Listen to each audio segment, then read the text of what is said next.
গাছ ও এই গাছে উঠবেন আপনি? হ্যাঁ আরে কি কয়, এত বড় গাছে উঠতে পারবো? পারুম হ্যাঁ পারুম না না না না না, উঠতে নামেন নামেন নামেন নামেন নামেন নামেন। না পারুম আমি আরে মাত্র না, এত বড় গাছ আমি উঠতে পারবো না। আপনি কখন গাছে উঠছেন? বুঝছি আগে ভালো আল্লাহু আকবার, দেখছেন এই মুরব্বী মানুষ। হ্যাঁ হ্যাঁ পারবেন? পারমু কি কোন? পারমু আমি তো উঠছেন না। শুনেন শুনেন, কথা শুনেন, কথা শুনেন। আরে কথা শুনেন। কর হ্যাঁ কর এত বড় গাছ আপনি উঠতে পারবেন? পারু আল্লাহ ভরসা হ্যাঁ আল্লাহ ভরসা আল্লাহু আকবার, এই বয়সে থাকবেন আপনি, মসজিদও থাকবেন। আল্লাহ হায় আল্লাহ রে আল্লাহ। শুনেন শুনেন, হ্যাঁ আমি তো পারতেন না আপনি। আমি পারুম হ্যাঁ পারুম পারবেন? হ্যাঁ সম্মানিত দর্শক, আমি ওনাকে বারবার নিষেধ করছি, আসলে এই বয়সে এভাবে একজন বৃদ্ধ মানুষ গাছে উঠা আসলে ঠিক না। এই শুনেন চাচা, এই চাচা আপনি উঠেন না বুঝছেন? আরে আমার তো কোনো কথা শুনতেই আসেন না আপনি, পারবেন না। আল্লাহু আকবার, আপনার এই আপনাকে বলছে কি আসতে, এখানে খবর দিচ্ছে কি আপনাকে? এই শুনেন, আরে কথা তো শুনবেন, আমার উঠতে আছে, দেখছেন অবস্থাটা? চাচা শুনেন, কথা শুনেন। রে আল্লাহ রে আল্লাহ আল্লাহ, অনেক আসলে 95 বছর বয়সের একজন বৃদ্ধ মানুষ গাছ উঠে এখনো এভাবে কাজ করতে আছেন। এটা একেবারেই বিরল একটা ঘটনা। ওনার বয়স এবং ওনার যে শরীরের গঠন সব কিছু মিলিয়ে আসলে উনি একটা খারাপই অবস্থার দিকে। তো সুন্দর করে রশিটা বান দিয়ে দিল। আসলে ওনার গাছের ছোলার যে অভিজ্ঞতাটা দেখে খুবই অবাক লাগছে। তবে দর্শক, আমি যতটুকু দেখলাম ওনার কাজের ধরন সম্পূর্ণ আলাদা। উনি এই বয়সেও এভাবে গাছে উঠে গেল আর কাজগুলো করতে আছে। আসলে কাজের ধরন যেমনই হোক না কেন, এই সমস্ত লোক আসলে গাছে ওঠা প্রথম থেকেই আমি নিষেধ করেছি। আর ওনাকে কে খবর দিয়েছে আমি জানি না, তবে আমি এতটুকু বলবো যে আমি ওনাকে নিচে নামানোর জন্য যথেষ্ট চেষ্টা চালিয়ে যাচ্ছি এবং এখনও বলছি ইনশাআল্লাহ উনি অবশ্যই নিচে নেমে যাবে।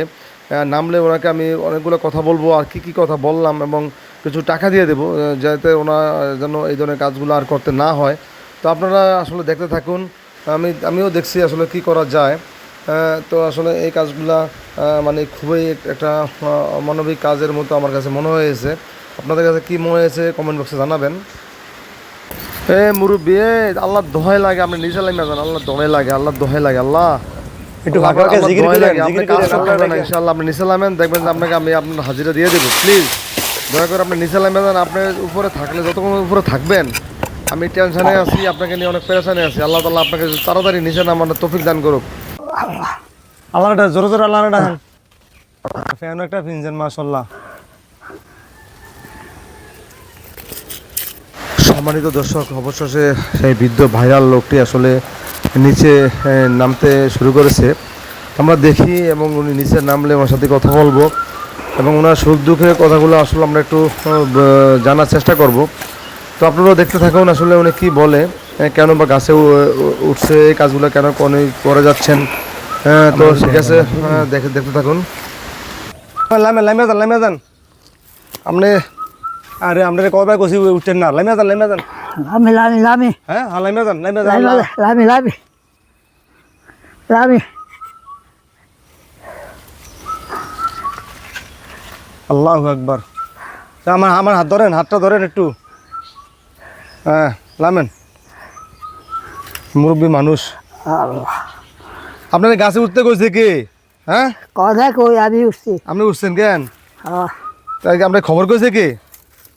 হ্যাঁ খবর কইছে কি আপনার? এদিকে আসেন। শুনেন, আপনি যে গাছটা উঠছে, এটা তো বড় গাছটার ভিতরে, এই গাছটা উঠছেন আপনি এত কষ্ট করতে কইছে কি লেগে? কষ্ট করার দরকার আছে আপনার? কষ্ট না করলে খাবো করতে রে। হ্যাঁ কষ্ট না করলে খাবো করতে। এই বয়সে আপনি খাইবেন কোনতে? এটা কি কথা হইলো? একটু কষ্ট করে গাছে উঠি, এই কষ্ট আপনি অন্য শুনেন। এই একটা গাছ যদি আপনি ছোলেন, কত টাকা পান আপনি? 100 টাকা। দিন কটা করতে পারেন? 2-3টা করতে পারেন? হ্যাঁ 2টা করতে পারেন। শুনেন, এই কথা কি শুনেন, আপনি আজ থেকে আর কোনো এই গাছ করবেন না, ঠিক আছে? আর আজকে আর কোনো কাজ করবেন না। একটা কলে কয় টাকা পান? 100 100 টাকা দিন 3টা করতে পারেন? হ্যাঁ। আমি আপনার 300 টাকা দিয়ে দিতে আছি, বুঝছেন? আচ্ছা এই 300 টাকা দিয়ে আজকে আর কোনো কাজ করা লাগবে না আর। না, আচ্ছা। শুধু আজকে না, আর কোনোদিন এই কাজ করবেন না। আর করবেন? না পারবেন? না না ঠিক আছে আমার দর্শক, আমি ওনাকে আজকে দিনে উনি 300 টাকা কাজ করতে পারে, এজন্য আমি 300 টাকা ওনাকে দিয়ে দিচ্ছি। 300 দিলে চলবো তো? চলবো। যাক, এই 1 2 3 ধরেন, বিসমিল্লাহ লন। বিসমিল্লাহ। কত দিছি? 300। 300 টাকা দিয়ে দিছি আপনারা, ঠিক আছে? আচ্ছা ঠিক আছে। তাহলে শুনেন কি কই, কর। এই গাছে আর কখনো উঠতেন না। আচ্ছা। কি কই শুনেন, আমার কথা শুনে আমার দিন চান একটু। এই সময় দেখেন কি সুন্দর হাসিটা দিছে, হাসিটা খুবই চমৎকার। আসলে এই বয়সে একেবারে পুরো গুজ হয়ে গেছে, এই বয়সে একটা মানুষ। খুশি হয়েছেন? খুশি হয়েছি। আমার দিন চান, এই 5 ওয়াক্ত নামাজ পড়বেন। আচ্ছা তো বসে হ্যাঁ, 5 ওয়াক্ত নামাজ, 5 ওয়াক্ত নামাজ পড়ে। আমার দেখা 5 ওয়াক্ত নামাজ পড়ে মসজিদে থাকে, সবসময় মসজিদে আসে। কিন্তু আমার কথা শুনে, আজকে আর কাজ করবেন না। না, না। শুধু আজকে না, কথা শুনেন, না গাছে উঠবো। আর গাছ উঠবেন না, ঠিক আছে? ঠিক আছে। আপনার সমস্যা হলে আপনি আমার দ্বারা আইবেন, আচ্ছা। ঠিক আছে? আচ্ছা। কথা শুনেন, যে কোনো সময় সমস্যা হলে আপনি আমার দ্বারা আইবেন। আচ্ছা। যে কোনো কিছু লাগলে আচ্ছা। আমার দ্বারা, আমি তো ডাক্তার, জানেন না আপনি? জানেন? জানি। হ্যাঁ জানে। সমাজের দর্শক, এই বুড়া মানুষটা আসলে অনেক সমস্যা ছিল, এখনো আছে। তো আসলে এই গাছে উঠায় অনেক রিক্সের কাজ, এই কাজগুলো অনেক রিক্সের কাজ। আমরা চাই এই সমস্ত মানুষ যেন এই ধরনের কাজ আর না করে। করবেন না কখনো? না আর করবেন না ইনশাআল্লাহ। আর আপনি যে কোনো সমস্যা বলে আপনি আমার দ্বারা আইবেন, আমি সাধ্য মতো আপনার হেল্প করুম, ঠিক আছে? ঠিক আছে। আর আজকে সোজা ভাই চলে যাবেন গিয়া, ঠিক আছে? আপনার দড়ির কাছে কই, আছে আর এটা সচেতনমূলক একটা পোস্ট দিয়েছি আমরা। আমরা চাই এই সমস্ত বুড়া মানুষগুলো যাতে আল্লাহর ঘর মসজিদে থাকে, 5 ওয়াক্ত নামাজ পড়ে, সঠিকভাবে চলে। আর কি করবেন, ঠিক আছে? গাছ উঠবেন না নাকি? ঠিক আছে, দে ঠিক আছে, ওকে। তাহলে ভালো থাকবেন সবাই, আসসালামু আলাইকুম। ওয়ালাইকুম আপনি দড়ির কাছে কই, আছে লই লয়ে এলাম। যাবো। আসলে অনেক বয়স্ক মানুষ, দড়ির কাছে আজকে নিয়ে একেবারে বাসায় উঠে রাখিয়ে দিবেন, ঠিক আছে? আচ্ছা ঠিক আছে। এই আজকের কাজ করতে হবে না আপনার, ঠিক আছে? আজকে বাইরে চলে যাবেন গিয়া, বাজ গিয়া এখন গা গোসল ধুইয়া খাওয়া দাওয়া করে একেবারে মসজিদে আইসা পড়বেন, ঠিক আছে? আচ্ছা ঠিক আছে। ঠিক আছে।